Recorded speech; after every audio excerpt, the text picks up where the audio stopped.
আসবে। খুবই গুরুত্বপূর্ণ প্রশ্ন। আচ্ছা, এটা পজ করে তুলে নেবেন, মুছে দিলাম।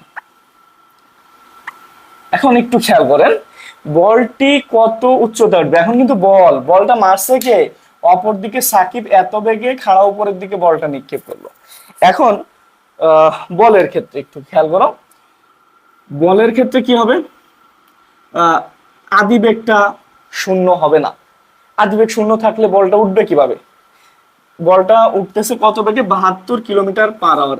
এই এককটাকে চেঞ্জ করে নেবেন, 72 × 1000 ডিভাইডেড বাই 3600। ক্যালকুলেশন করবেন, ক্যালকুলেশন করলে যেটা আসে সেটা 20 আসবে, দেখবেন 20 ms ইনভার্স অন। তাহলে জি তো আছে 9.8, ঠিক আছে।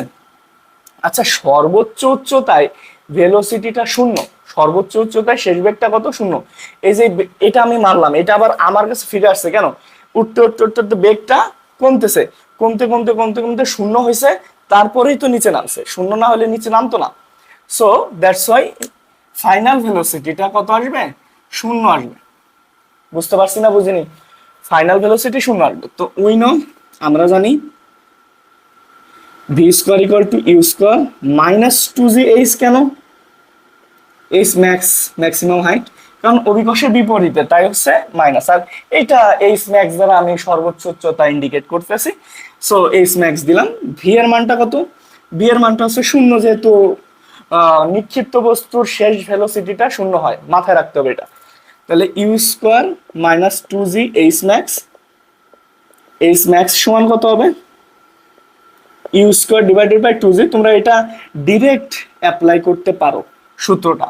তো ইউ এর মানটা এই যে 20 ডিভাইডেড বাই 2 ইন্টু 9.8। বুঝতে পারছো না বুঝনি? এই কাজটুকু তোমাদের এত মিটার। সর্বোচ্চ হাইট কত? এখানে যেটা আসবে সেটা। ওকে, ডান, এটাও বুঝলাম। এখন এটা পজ করে সুন্দরভাবে তুলে নেবেন। আমাদের 3 নাম্বারটাও কি শেষ? ডান। এখন হচ্ছে 4 নাম্বারটা আমরা দেখব। 4 নাম্বারে কি বলছে?